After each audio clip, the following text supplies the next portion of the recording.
Welcome back to Beyond the Walls podcast. I am so excited. I know I say this every week, but I am just so excited. I love the conversations that I get to have here on the podcast. I love just being able to help expand the things that you're learning and you're going through to go beyond your walls.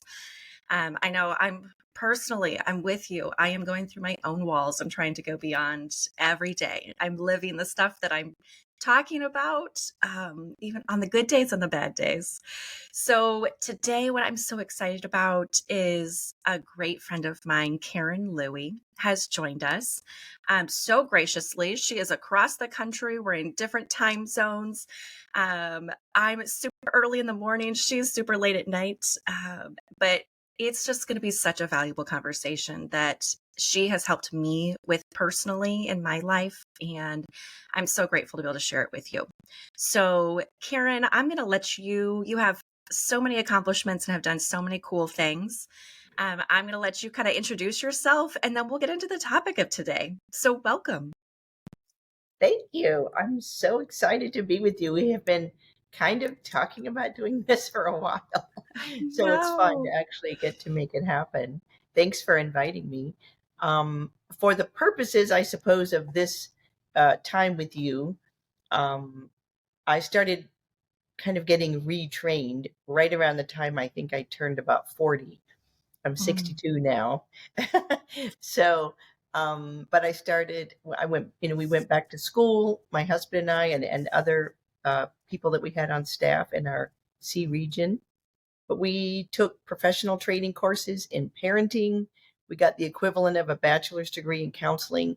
And sometimes there's the old saying, the more you know, the more you don't know. So that mhm. just made us all hungry to learn more. And I ended up getting a master's in counseling and then becoming a solution focused therapist, also learning schema therapy, and eventually becoming a solution focused coach as well and a Clifton Strengths coach. And Wow. along the way, with my husband, we made up a marriage workshop and then wrote a book about that and a parenting workshop and wrote a few books about that, did some research. So, yeah, I've been doing this for a while and it's Yeah. pretty much my favorite thing to do. By the way, I would always say, the probably part of the reason uh, I've been able to do this effectively is also because I think I've made a lot of the mistakes that you can Mm, make. And so sometimes it's out of, it's learning through the school of hard knocks as well as all yeah. the certifications. So Yes. Wow. And having all of those accomplishments together, like it's so inspiring to me. And I'm so glad that you mentioned that you kind of started really digging in your not until your 40s, right? I mean, I'm sure you've always been a learner. You went to college, you did lots of education and lots of smart things before, but just that reminder that we're always learning and we're always growing and to absolutely. keep shining, right? Like, cause I'm going to be 41 in a couple of weeks. And so it's just cool to be able to feel like there's no arrival and it's never too late. So thank you for Absolutely. reminding us of that. And so, yeah, one of the things I think because of that, for those of you listening, a few weeks back, I recorded an episode with my mom. And we talked a lot about just how to have those getting curious, get some comprehension, some humanity on our parents. So let me preface that, y'all. I forgot to tell you, we're talking about parent child relationships. And part of our own personal healing is being able to separate out, kind of what was given to us, that nurture and nature. What's my responsibility? What was my experience? And a lot of the healing that I have found is when we can just figure out how to separate my parents are not my identity. And so where do I get my identity from? And if it's not from my parents, it's not from the world, it's not from my husband, like all of these other humans that are just struggling in life is not where our identity comes from. Then who gives our identity, which isn't really the point of our conversation today. So come get coaching with me. Come find out if you really want to know where your identity comes from. Okay. And so, but we have to work with these people, right? They trigger us. They challenge us. They help us grow. They help us to feel loved and nurtured, right? Like their acceptance, their connection with us, like they're invaluable. We were not meant to be alone. And so how do we work with these people? When they love us, they make us feel good, they hurt us, they make us feel frustrated, right? So today, what I really want to help us to kind of dig into is if you are struggling, if you've never done it before, or if you've tried and it hasn't gone well, how do we repair, nurture, engage with our parents, right? We're all adults now. You probably are a parent yourself, and now you're trying to figure out, how do I do it differently, or what do I want to repeat? But let's dig in, Karen, and I would love to just kind of hear from your, like, all of the psychology and the counseling and the schema therapies that you've gotten. I would love to kind of have a meatier psychology kind of conversation about, like, what are some schemas or things that we might be in our way preventing us, or what we have to work with when it comes to trying to figure out who our parents are and who we are in relation to them. So what would be, let me rephrase that question, of what would be some common schemas that are preventing our healing between me as an adult and my parents? Awesome. Great question. So, and there's so much that can be said about that.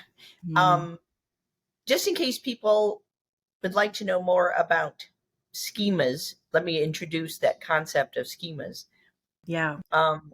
So I think CBT, cognitive behavioral therapy, is one of the most commonly practiced therapies in the world.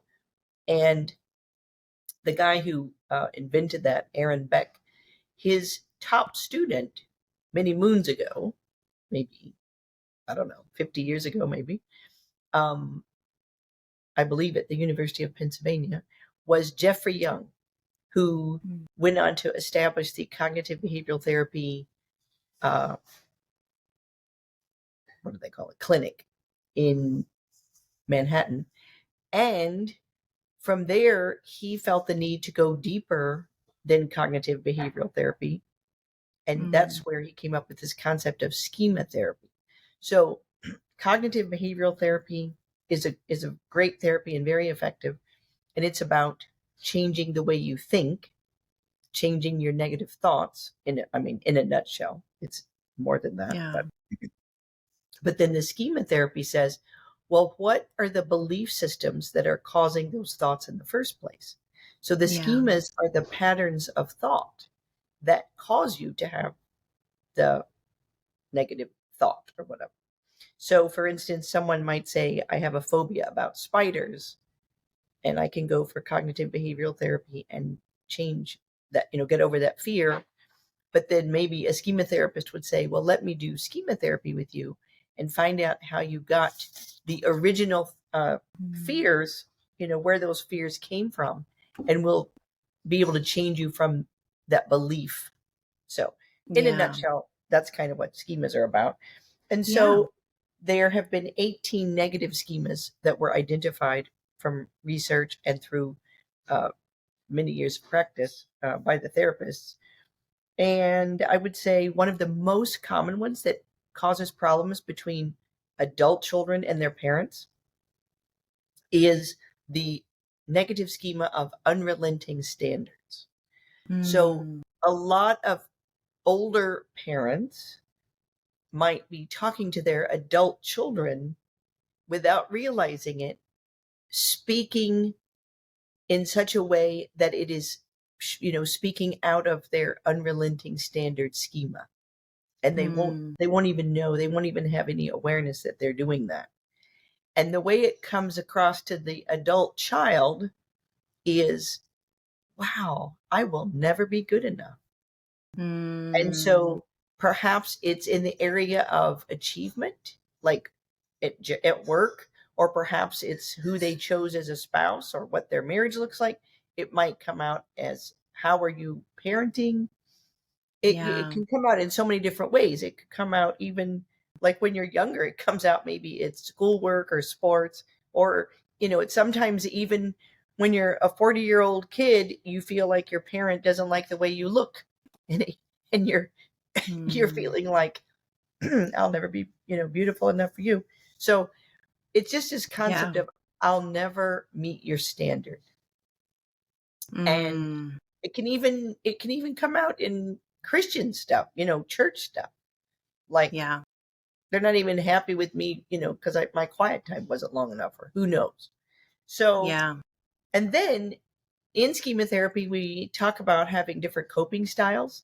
So if the adult child has the surrendered coping style, and they have been hearing that punitive parent voice, so to speak, from their parent for their whole life, they might just have that surrendered coping style and say, oh, well, I guess I will never be good enough anyway. Or Mm, if they have the avoidant coping style, they they they don't want to think about it. They might get into addiction or harmful mm, habits, just as an avoider. You yeah. know. Or if they have the what they might call counterattacking coping style or overcompensating, they might just get angry and then try to prove that that's not true by doing, going the different direction. So that's just one Yeah. example. There's 18 schemas, and that's just one example. Yeah. Um, I do Yeah. have other examples if you have time, but do you want to Yeah. hear a few more schemas?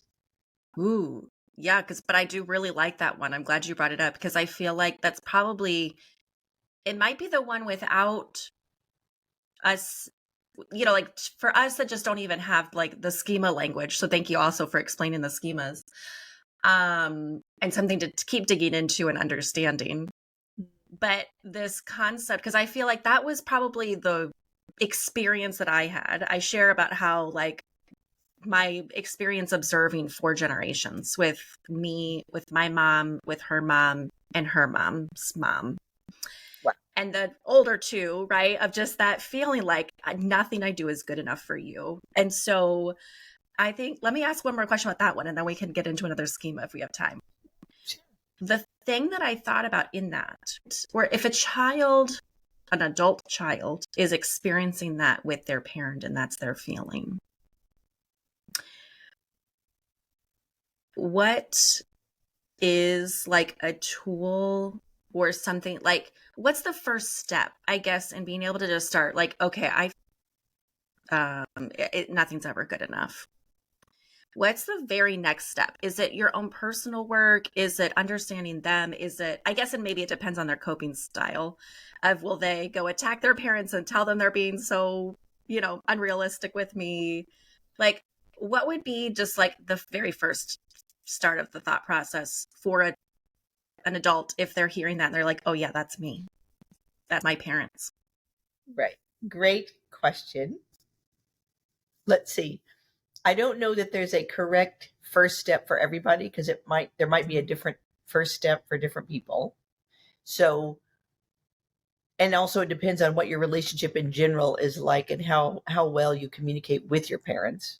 So if you have a pretty Yeah. decent relationship on the one hand, even though you're feeling frustrated on the other hand, um, you could approach it like they, probably don't know how they're making you feel, and you are if you're assuming the best, then you're assuming that if you can figure out how to say it to them in a vulnerable way, not accusing, but in a vulnerable Yeah. way that helps them to see their fault without feeling accused and judged.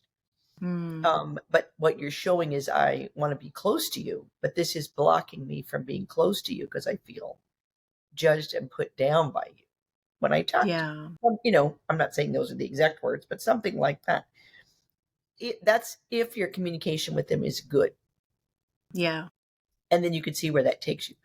If your communication with them is not that great, you might first do some own work on yourself and kind of get the confidence, through being coached or whatever, Yeah. and through your own reading and whatnot, so that you know that what they're saying to you is not actually true. It's very hard to shake that off. Yeah. That's why we always say dysfunction is the gift that keeps on giving, Mm. because those schemas pass down, and we Yeah. end up, we end up having the exact same schema that's driving us nuts. So we have to be Yeah. careful with that.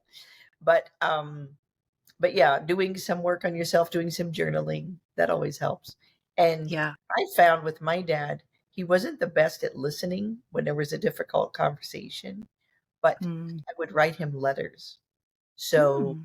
I would often write handwritten letters to him over the years, and some of them I would just make them completely uh, encouraging. So so that Yeah. every time he got a letter from me, he wasn't dreading it. But then Yeah. every once in a while, I'd slip in one that had some things about, if you would change this, it would actually help. But Mm.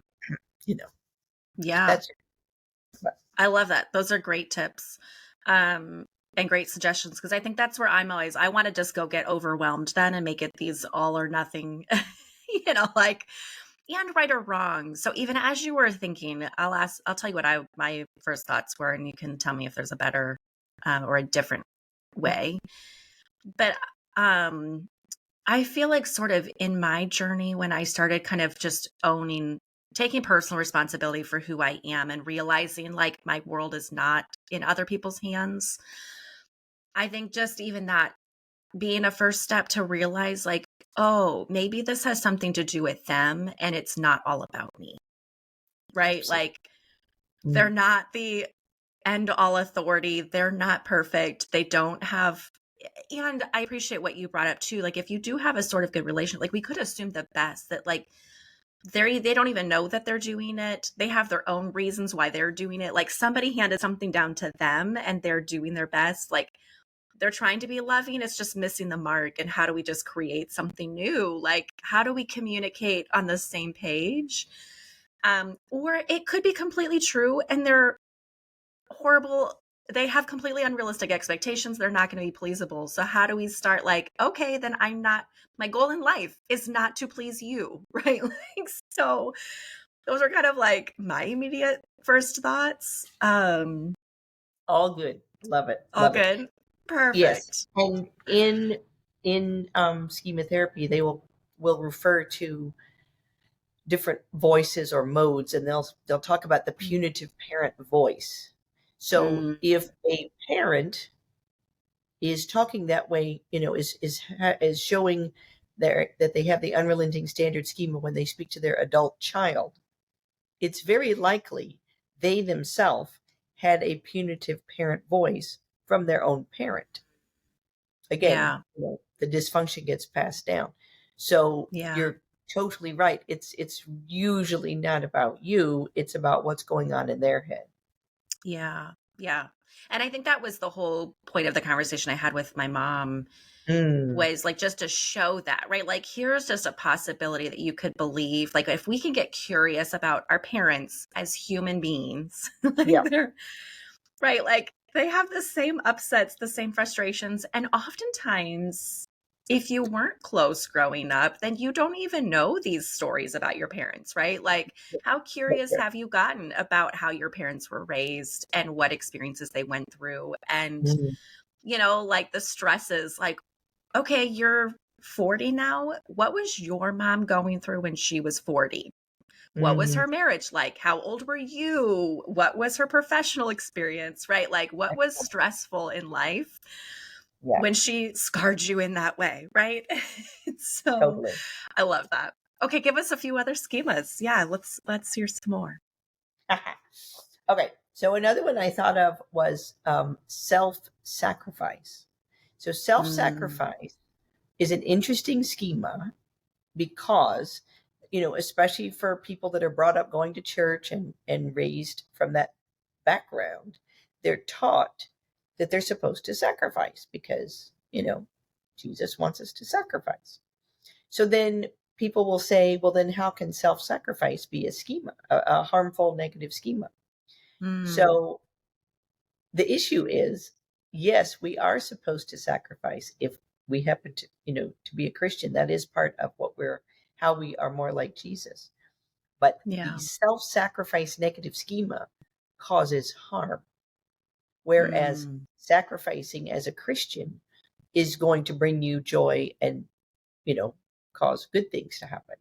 But Yeah. when a person is ruled and fueled by the self-sacrifice negative schema, it's going to be causing harm to their health, harm to their families, so much harm. So that's how Yeah. you know it's a schema. So let's say if Mm. you're an adult child whose parent maybe, so as an adult child, let's say you're, 20, 30, 40 years old, and your parent is 40, 50, 60 years old, and they have the self-sacrifice schema.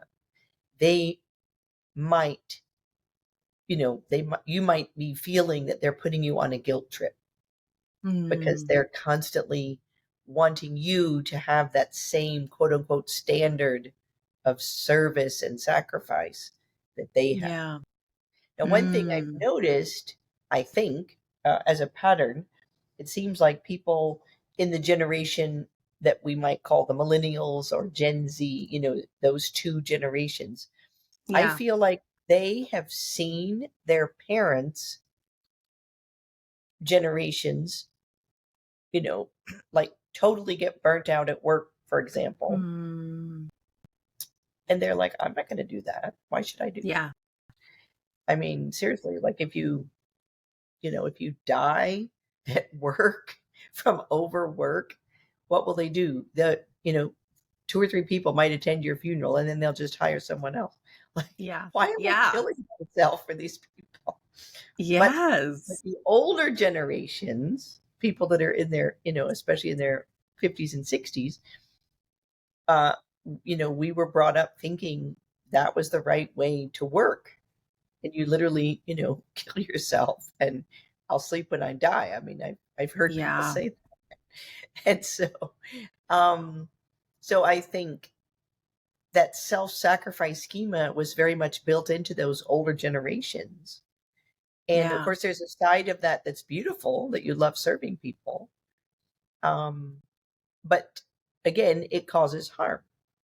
And so if an older parent has that, the adult child might get fed up at being made to feel, this guilt trip kind of thing. Yeah. And so they would have to be able to say clearly, okay, mom or dad, I'm glad you love doing that, and that's great if that, is bringing you happiness, but you can't say that that's what everyone has to do to get happy or have Yeah. fulfillment or something like that. And you have to learn how to Yeah. bring things up like Yeah. that. And that can also be related to the schema of enmeshment, which you alluded to Okay. earlier when you were talking about learning to have autonomy and be yourself and Mm. figure out your identity. Um, Enmeshment is a schema that's more common among moms than dads, although I don't think it's completely absent among dads, but it's definitely more Yeah. common among moms, where they almost want the child, to be the same as them in every way. And Mm.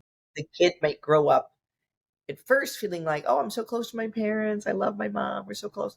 But eventually they'll feel like, wow, I don't know where she stops and I begin. And I'm not Yeah. allowed to have my own thoughts. I'm not allowed to have my own desires and what. Yeah. And that's very obviously unhealthy. So, Yeah. but the self-sacrifice can sort of lead into that enmeshment Yeah. as well. Yeah. That makes a lot of sense. What do you feel like would be can you give us some practical examples of what the self-sacrificing looks like? Because I almost felt like in the word that I was thinking about was maybe is an adult child tempted to feel like their parents are always manipulating them? And that guilt trip, like, do they have to put on a guilt trip to get you to come to holiday dinners? Like how does that kind of show up in an everyday life in that The dynamic? Good question.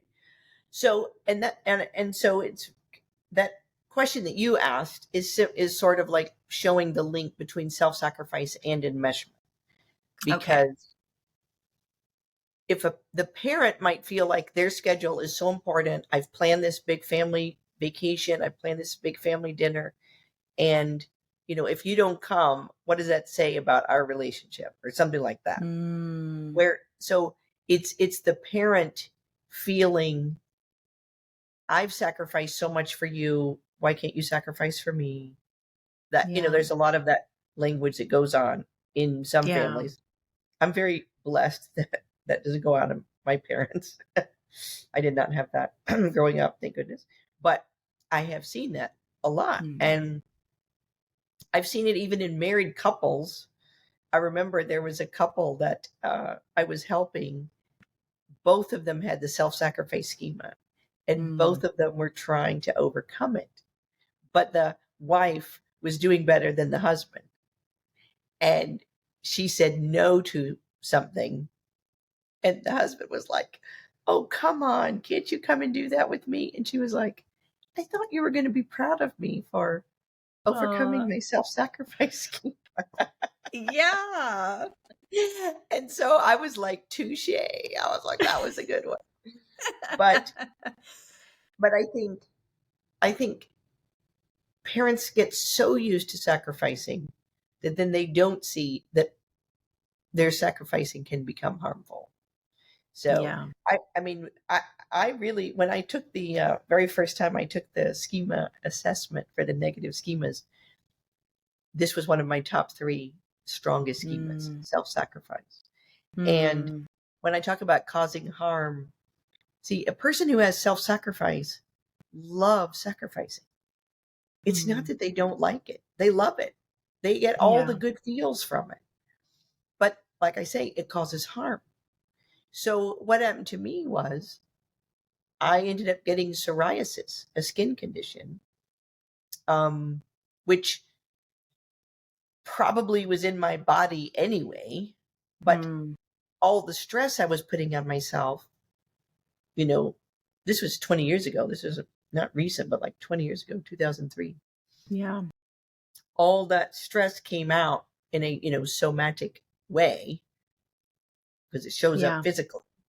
Yeah. And I ended up getting this skin condition. And I was like, I'm a happy person. Why is that happening? But then I Mm. realized I had just started learning to get in touch with my emotions. So I Mm. at least was just learning, so that's good.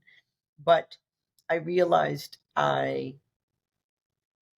was just putting others first to the extreme. And Mm. I would say it took me a good 10 years to work on it. It's not like I got Yeah. an A+ the first year. But I would say I started working on it, you know. So it Yeah. took me at least 10 years. Yeah.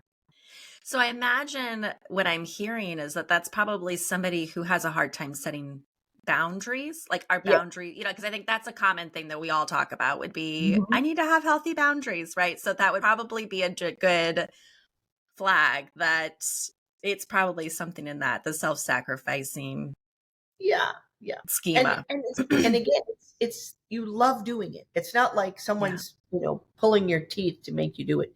You love doing it. That's the problem. Yeah. So then it's like, okay, I got to realize just because I love doing it doesn't mean it's good for me. Yeah.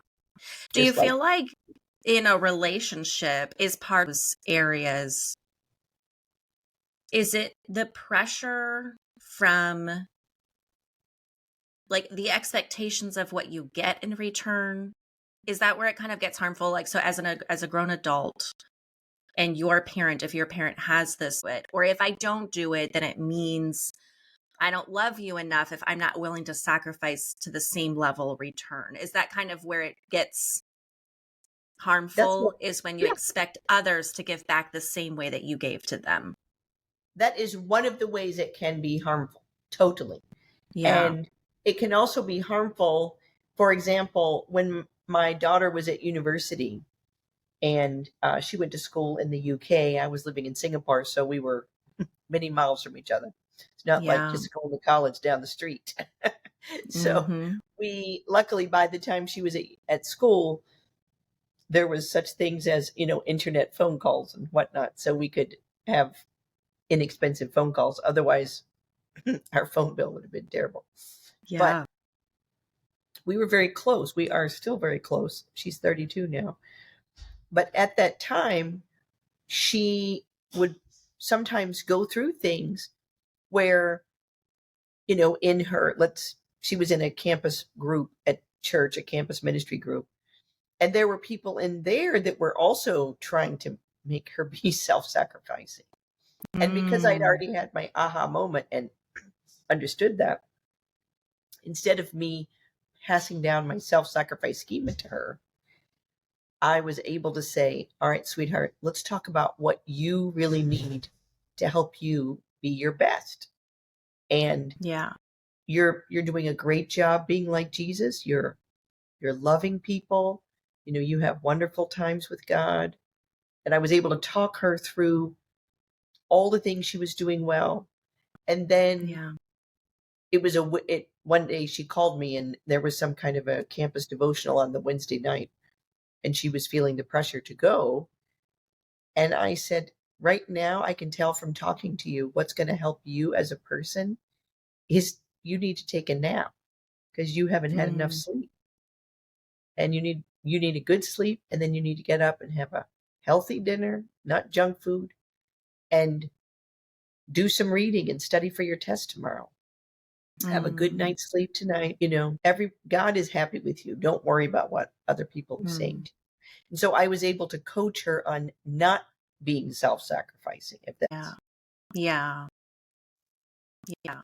Well, and I hear in that of like she's not trying to go to that devotional out of avoidance or pressure. You're right. Like Mm, there doesn't need to be any morality about it. Like I'm pleasing God, I'm not pleasing God. There's pressure, right? The pressure to perform. mm, And how do we keep separating out why we're doing something? Is it just to earn their love, just to earn their approval? Or is it out of the overflow of our own just security and confidence and strength? Would that be an accurate depiction, I guess, of a healthy approach of how we're trying to separate these two things from a negative schema to a positive, healthy yeah, because place?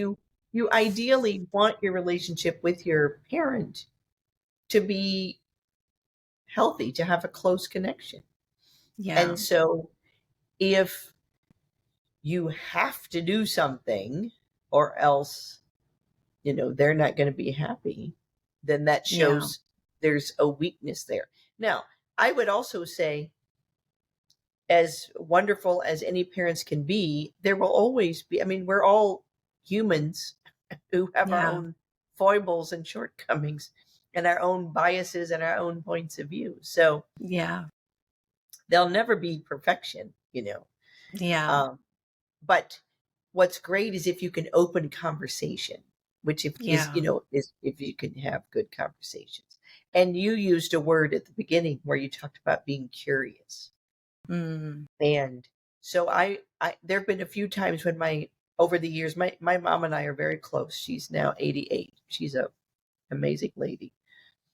But over the years, a few times there's been an occasion when she would say something and I wouldn't know. And it was probably coming out of my own insecurity about something, Mm. but I wouldn't quite know why she said it.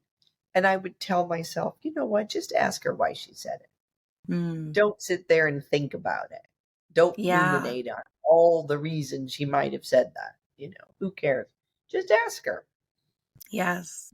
And then she would tell me. And I think Yeah. if you can have that kind of give and take, then even if one of you says something that's annoying, you can about it. I love that. Because I think in that space, when we don't know, 99% of the time, we're only going to think about the worst reasons why they would say that, right? It'll just make us more insecure, more fearful. Like it's never this. I don't know anybody that naturally just assumes, oh, they just said that because they love me so much. Like So, but most of the time it's from a much more positive place than it is from a negative place. So I love that tool to just, when you're feeling that way, just ask instead of already knowing. Like, it doesn't make any sense to already decide this is what they're doing. I know why they're doing it. And how to just start having that conversation with our parents. Yeah. I like Now, that. That's a good tool. that leads me to another schema that I wanted to Okay. mention called entitlement. The Mm, entitlement schema is closely associated with the with basically with narcissism. And we hear a lot nowadays mm, about narcissism, narcissistic behavior. There is such a yeah. thing as narcissistic personality disorder. There's also just good old narcissistic behavior. Not everyone who acts narcissistic from time to time, which might be most of us, um, Mm, is a narcissist. But okay. but one can definitely have narcissistic behavior. And I also think, because again, we all have our own biases, I think sometimes as a parent, we parent narcissistically in that we assume our kid is going to be just like us. And Mm, so we're kind of expecting things from them that are what we would do or what we would think. And so yeah. I always try to tell people, okay, put aside your narcissistic parenting hat. And Yes. and then you've got to think about what your kid is like, not what you are like, that sort of thing. Yes. But Yeah.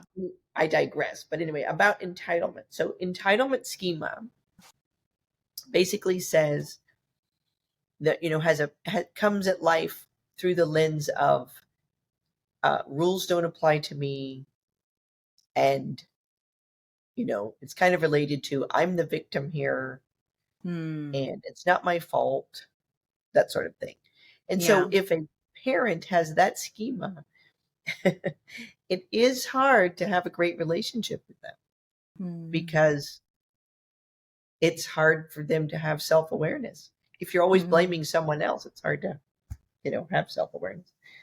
yeah. So you might have to lower your expectations. An adult child whose older parents have one or more has the entitlement, schema, would probably have to adjust their expectations for how close they were going to Yeah. be able to be. And they, at times they might have to laugh and roll their eyes and say, "Oh well, that's just my parent." Yeah. Yeah. How much do you feel like, in that, I wonder, maybe let's go back to the enmeshment, because I'm wondering how much all of these sort of like get triggered with it. Because even in each of them, where I'm thinking is, I'm like, okay, how do we, at the root of all of these things, it again is like separating out and owning who am I going to be responsible for your decisions, let your yes be yes and your no be no, not out of, trying to destroy this relationship, but also like, how do we please each other? We want to accept each other. It's okay to have some expectations of each other and have healthy boundaries. So maybe, because especially even in the entitlement space, I just keep thinking like, man, all of these keep bumping up into how do I accept who I am and who I'm not, and accept who my parents are and who they aren't.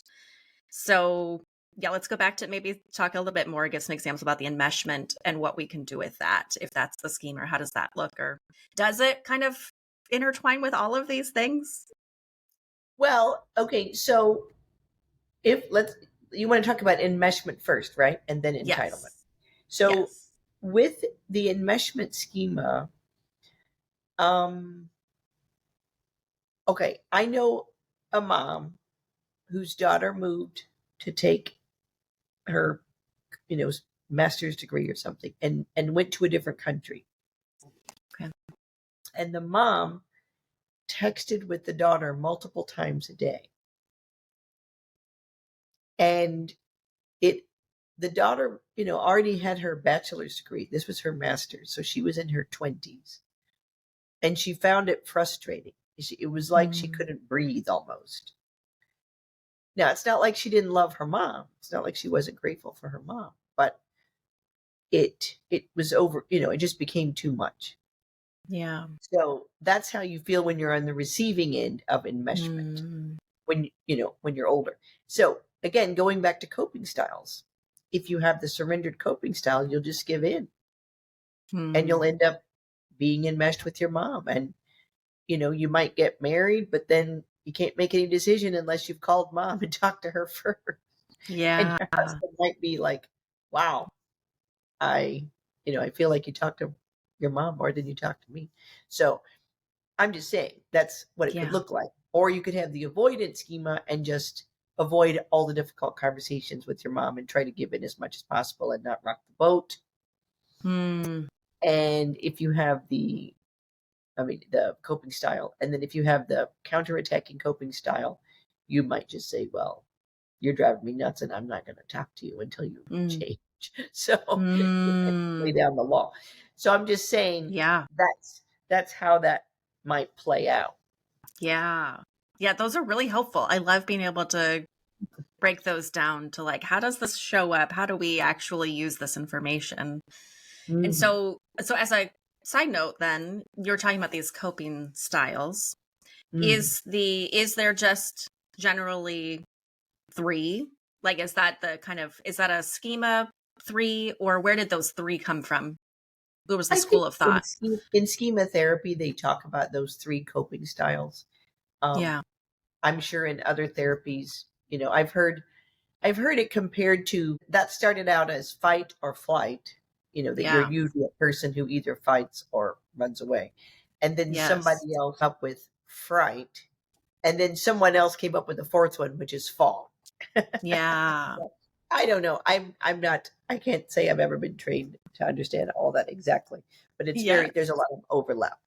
There's a lot of overlap. Yes. Yeah.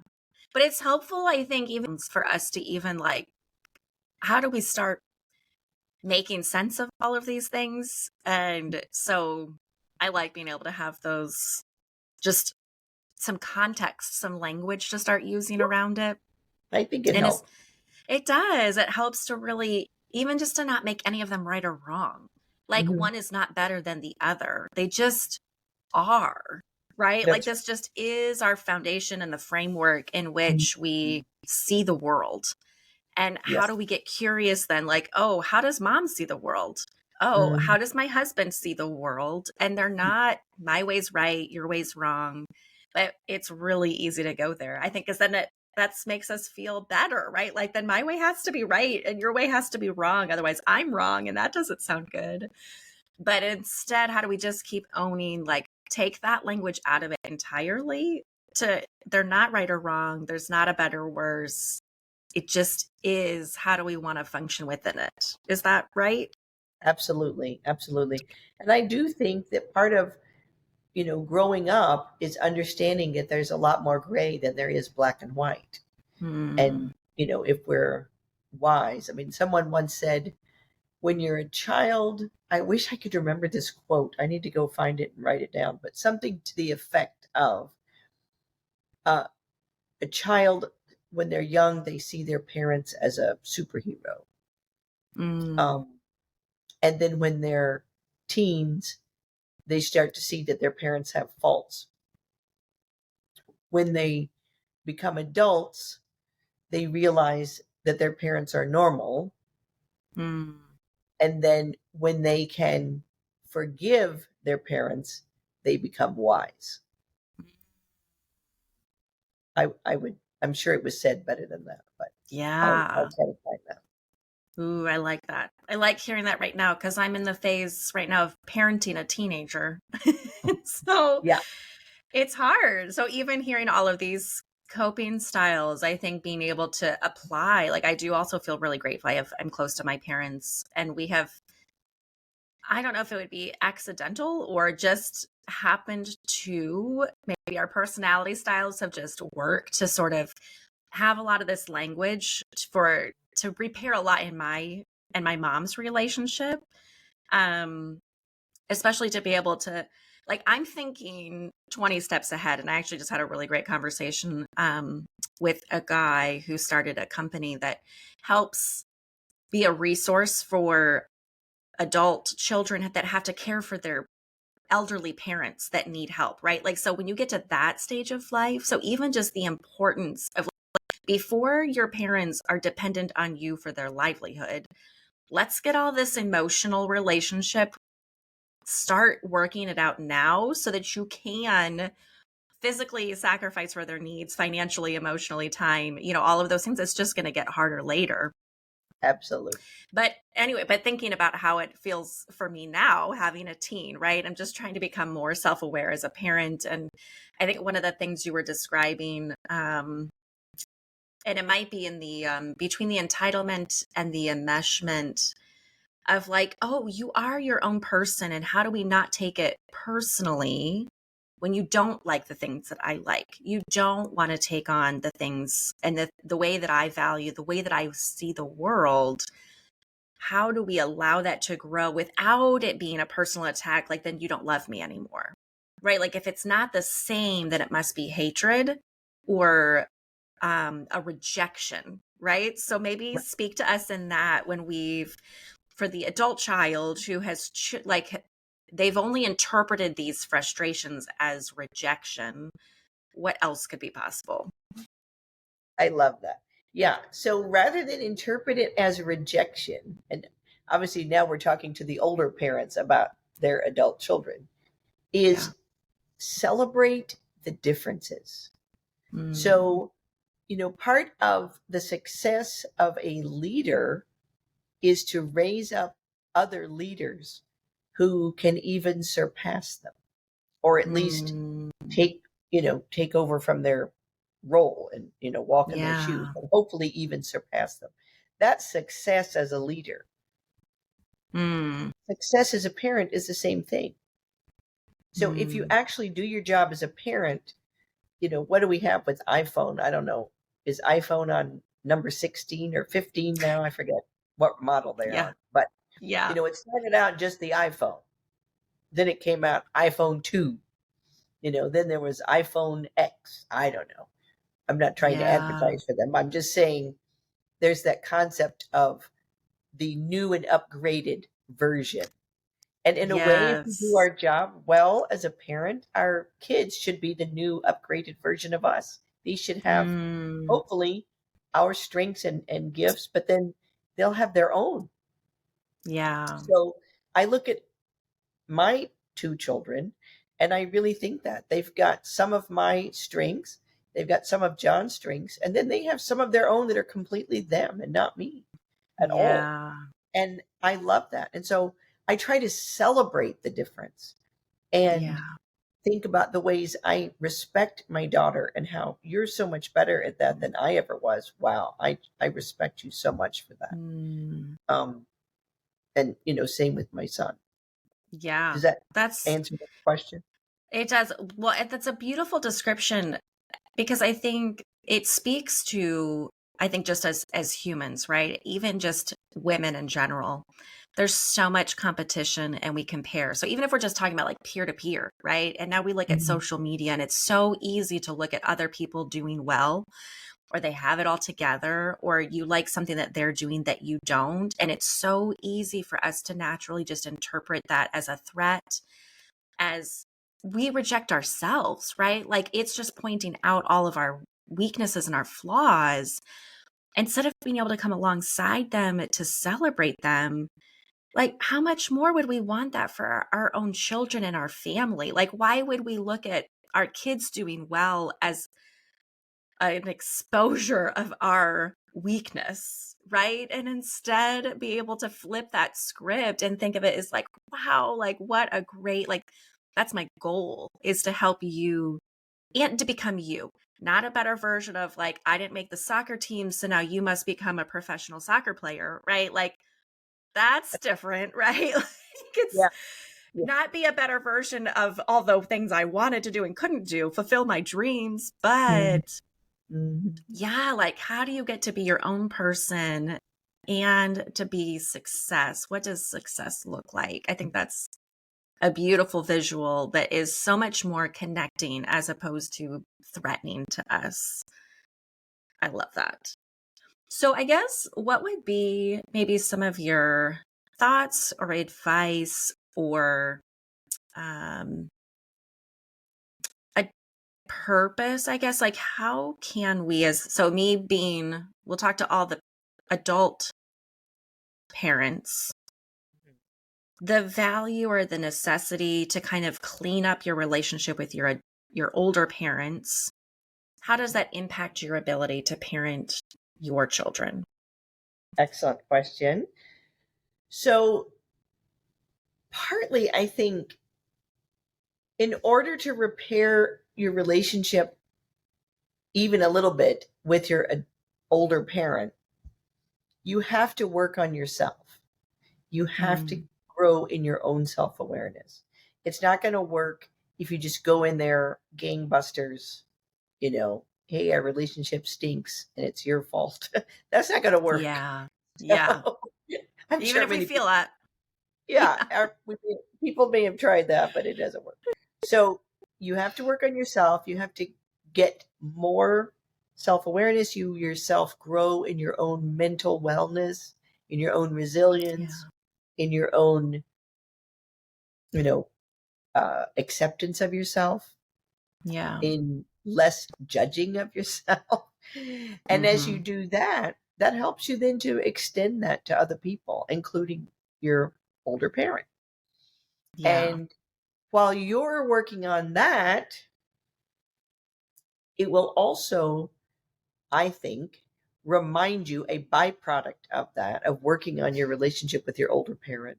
A byproduct of that is that you're going to remember the things that your parents did when you were growing up that exasperated you. Mm. And that's actually something we talk about a lot in our Good Enough Parenting program, because we found that in the Bible, actually in the New Testament, there is only one command in the whole New Testament that specifically tells parents how to parent. Mm. Obviously, there are many, passages that can apply to parenting, but there's only one Yeah. command. It appears in Ephesians and in Colossians, but it's the same command. And in Ephesians 6:4, it specifically, the Bible says, "Fathers, do not exasperate your children, but bring them up or nurture them in the training and discipline of the Lord." Mm. And that right there, even though it's just one verse, if Yeah. people really understand what it means to exasperate and to nurture, that can change your whole Mm. parenting. Yeah. Um, my husband did his PhD on that exact thing, measuring. He made up a questionnaire that was given to over a thousand individuals in various countries around the world, measuring things that made them feel exasperated by their parents, and then turning it Yeah. into a scale that now you can give to, say, a 15-year-old, and they can rate their parent on levels of exasperation in different areas. Or you, as a Yeah. 40-year-old, can take that questionnaire and figure out, how did your parents exasperate you? But the reason I'm Mm. saying that is, as you figure that out, it might make you have an aha moment then while you're parenting your children, and you're like, oops, I'm Mm. exasperating them in the exact same way that my parent exasperated me. Oh Yeah. my goodness. Now, you might not be doing that, which is wonderful, but there could be some definite overlap. For sure. Yeah. Let's go back and maybe define for people if they've never heard that concept of exasperating, or we've heard it but haven't really yeah, we think we kind of know what it means, but what are we talking about? What is exasperating? What would be maybe you can give us some examples of what that looks like. Sure. So, when we did the research, what came out in the research, for instance, there were 10 things, 10 items that came out in the research that universally, whether you're asking people in Africa or India or Indonesia or Europe or America, so pretty much came out the same everywhere around the world. Wow. Um, One of them is called, I'm trying to think of specific ones that would be helpful. One of them is just called over controlling. Mm. So when kids have an interaction with a parent where they feel over controlled. Of course, all parents bringing up little children have to help teach them control, and there is controlling in that, but over control. So when Okay. a parent is over controlling, that makes the child feel exasperation. And if a parent does that, now and again, it's not going to be a big deal because all parents make mistakes. But if that's a Yeah. lifestyle in the family, that will really exasperate the child and cause harm. Yeah. What's the That's one difference? example. What would be the difference? Because I'm thinking it could get confusing for a parent who's like something even just for myself, right? Like, so you have toddler stage, you have, um, preteen, then you've got teens. And there's got to be like, we're selfish and we want to do it our way when we want to do it as a kid, right? And so our parents coming in, like, it can all feel like I said, like, how is it not all exasperating just because you have expectations of me? What does over controlling look like versus controlling like as a child? What makes it actually exasperating versus irritating? Great question. Often in schema therapy, they will talk about the frustration of core emotional needs not being met. So there's a Okay. difference in that kind of frustration and in your child feeling frustrated. Because, when your kid's learning how to tie their shoes, they get frustrated, but you're Yeah. not frustrating them. Now, if you stand there and scream at them and embarrass them for not learning how to tie their shoe, that's different. Mm, But, children get frustrated when they don't get their way sometimes. They get frustrated when yeah. you won't let them have candy for dinner. That kind of frustration is not what we're talking about. Yes. Whew. And so as a teen, it's the same, right? There's a lot of things that Yeah. frustrate a teen because a teen's job is actually to become their own person. Mm, But to do that, it's just like the terrible twos. Becoming a yeah. teenager, going through puberty and becoming an adult, a young adult, is kind of like another version of toddlerhood. So it's hard. A toddler is learning that they're not the same person as their mom and they're separating. Mm, But then, they run away and scream, but then they want you to hold them. And yeah. so a teen is very similar. So I Mm, once read a book about helping mothers of preteen girls called Don't Stop Loving Me. mm, And, you know, teenage girls, especially between 10 and 15 years old, have been known to say, I hate you to their parents. But then they also really want, you know, the parent yeah. to love them and accept them unconditionally. Yeah. So getting Yeah. back to your question, you have to decide, am I frustrating their meeting their core emotional need right now? Or Mm, are they frustrated because I won't let them go to the fifth movie this week or something, or this month, because yeah. we don't have enough. That's too much money or whatever. Does that make Yeah. sense? Yes, that does. Yeah. And it Yeah. And might there be is, something we have to just get curious about and figure out as we go. And really, that's there's right. an underlying distinction, not just on the surface. Just because you're unhappy doesn't mean like the goal is not to just make everybody For them, happy. for them to be perpetually happy. Well, and I seriously, one of the core needs is called reasonable limits. So you have to be giving them limits, or Mm, else you're actually not loving them the way you should. And a lot of parents yeah. don't get that.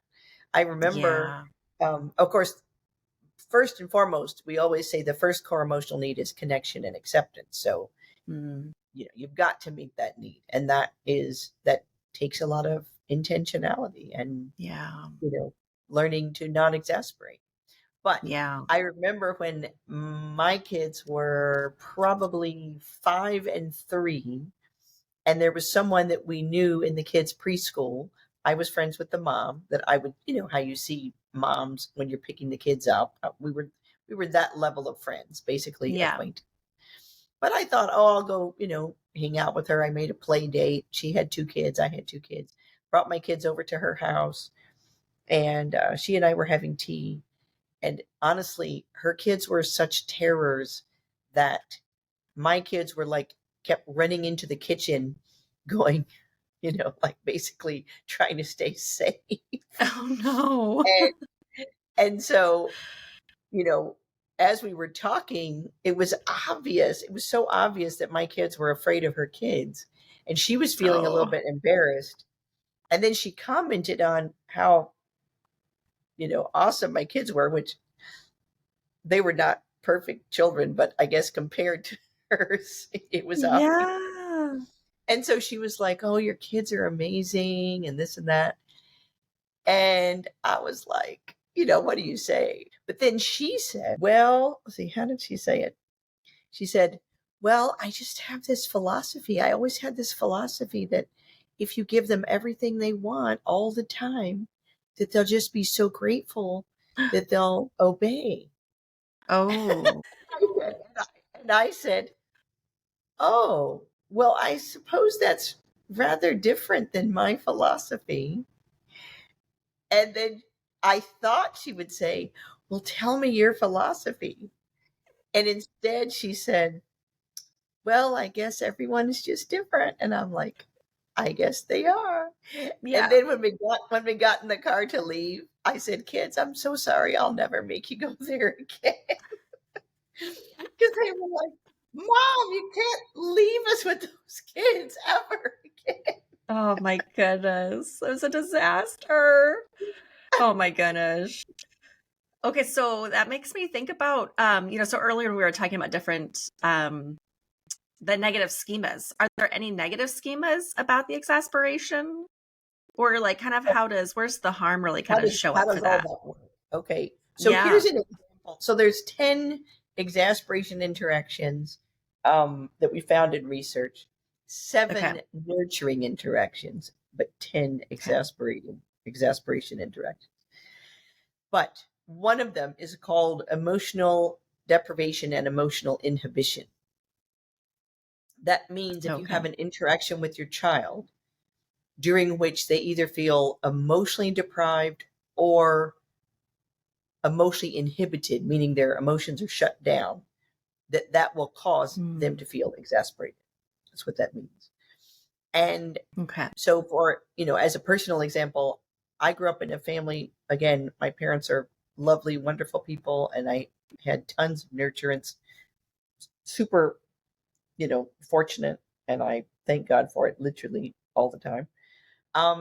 But I would say also my parents were, especially my dad, they were not comfortable with what people, the so-called more negative emotions. And I don't really think there are negative emotions. I think all of our emotions are God given. But some people think that things like anger or fear or sadness, etc., are, negative emotions. And so Yeah. my I would say my dad especially, but even my mom to an extent, they just weren't comfortable discussing it or dealing with those. So then I grew up not really being in touch with my emotions, therefore.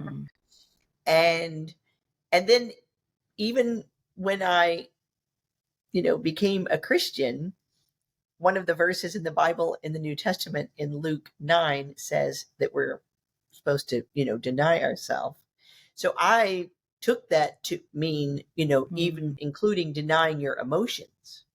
So I'm like, I don't have negative emotions. I deny them. And so Oh.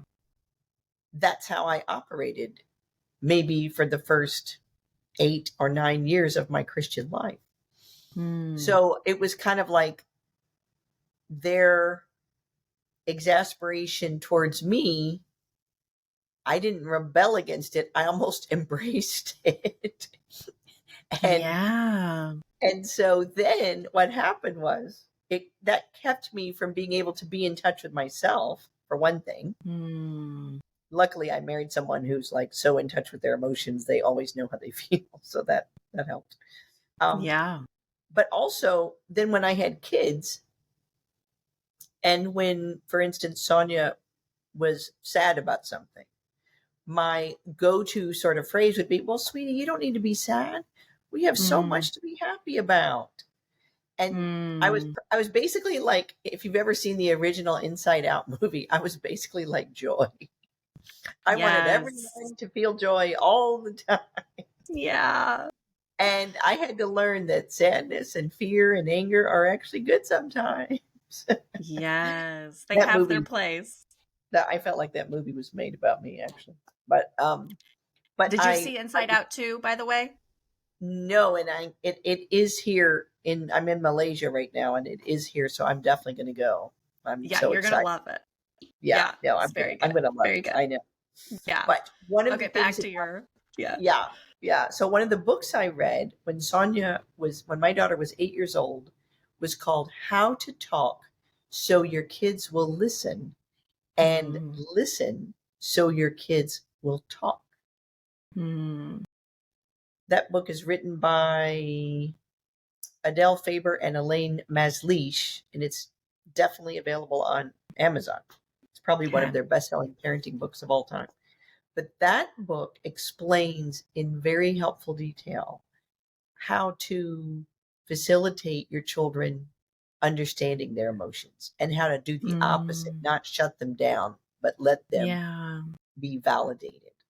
So Mm. we worked that into our program. We even wrote to them and got copyright permission from them Mm. to work part of that into our program because we feel like what they say about validating emotions is so helpful. And that helped me to change. Mm. So, for example, let's say I'm making this up. This didn't happen, but it's things like this probably did happen, but not this exact story. But let's say Yeah. one of my kids comes home and is like, "Oh, I wish I wanted to punch that Michael in the nose today in the Mm. playground." Now, my old pattern would have been to say, "Well, sweetie, we shouldn't fight with people, or we shouldn't punch people, or even, Jesus doesn't want us to punch people." I could totally see Yeah, myself saying that. for However, sure. I learned that's going to, shut them down. Don't do that. So instead, I learned to say, "Oh, wow, it sounds like you're really angry." Mm. Yes. See, then that allows them to say yes. Mm. And if they want to, they'll talk more. And if they don't, you might have to ask them some more questions. But basically, you want to find out, well, what did Michael do? Yeah. Now, what if they say, "Oh, he was going around the playground pulling down the girls' panties," or something Yeah. like that, right? Then you're like so proud of your kid for wanting to punch Michael in the nose. And you're like, Yeah. wow, I don't blame you. I might have wanted to punch him in the nose too. Goodness me. Well, Yeah. what do you think you should do about that? Or what did you do? You can ask, Mm. "Oh, you didn't punch him in the nose. Wow, that's self control. What did you do?" And then you let Yeah. them tell you more. And so you're just having this amazing conversation with your kid, and you're getting in touch with what kind of things make your kid feel indignant. Yeah. And then you can even have a plan together. "Well, do you think we might should do something about it tomorrow? Would you like my help? I mean, I can help you. We could talk to your teacher or whatever." But you Yeah. can let them come up with some ideas. Now, what if on a completely different note, what if they say, "Well, Michael always gets A's and I always get C's." Mm. So then there's another issue that your kid is feeling bad about themselves. Yeah. So then you might say something like, um, you know, you would probably want to go in the direction of, "Oh, I didn't know that you were feeling bad about, your math class." And then Mm. you just go off in a whole different issue rather than saying, "I can't believe you want to punch Michael for that. What on Yeah. earth?" Yeah. Which completely shuts them down and you don't find out about how they're feeling anyway. Yeah. Now, later, even in a different conversation, you could say, "So is that Michael's fault that he makes an A? I mean, is that really something Mm. you want to punch him for?" But you can Yeah. get to that later because that's not really Yes. what they're going to do anyway. Does that make sense? Yeah. It does. It's like not overreacting just on the logistics or our own Mm. assumption about what was happening. But yeah, being able to have the conversation, like, how did you even get to that point? What else, what led you to this feeling? Let's talk about this beforehand and give voice to it. Just acknowledging what's happening. Those are really good. I like that. Well, okay, so we've covered a lot of really great ground, I think. Thank you so much for your time and getting to all of these Thank you. thoughts. I think we definitely, the way you started it was like the more you learn, the more you realize you don't know. So I'm, without leaving our guests then feeling all overwhelmed that are listening, what would be maybe just some practical suggestions, some tips, some tools that we could get into for even the parent or the person who feels like they're just hearing this information for the very first time. There's like just this, I don't even know where to go.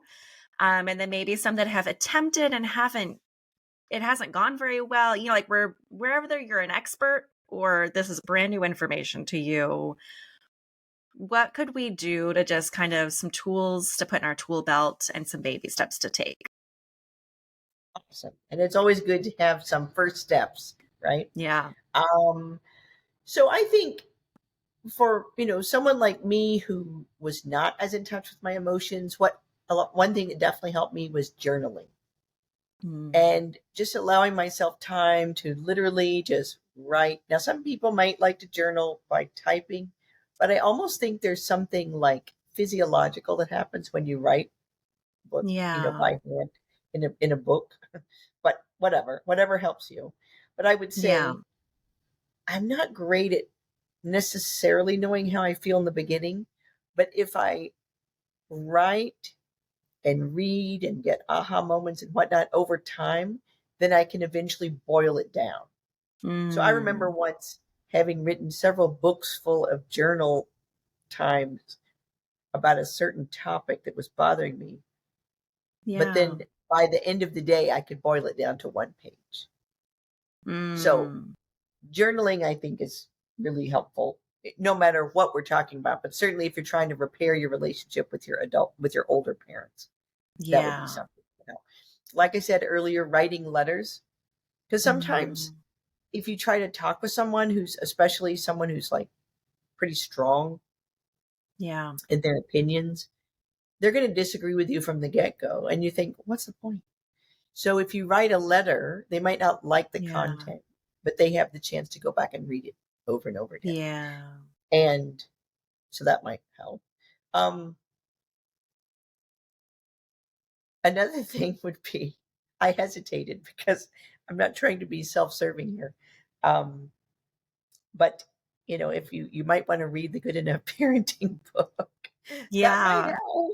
Yes. Um, because it will explain a lot of these concepts more, So Yeah. I wrote down here, give them a book, not necessarily Good Enough Parenting, but give them a book and ask them to read and discuss.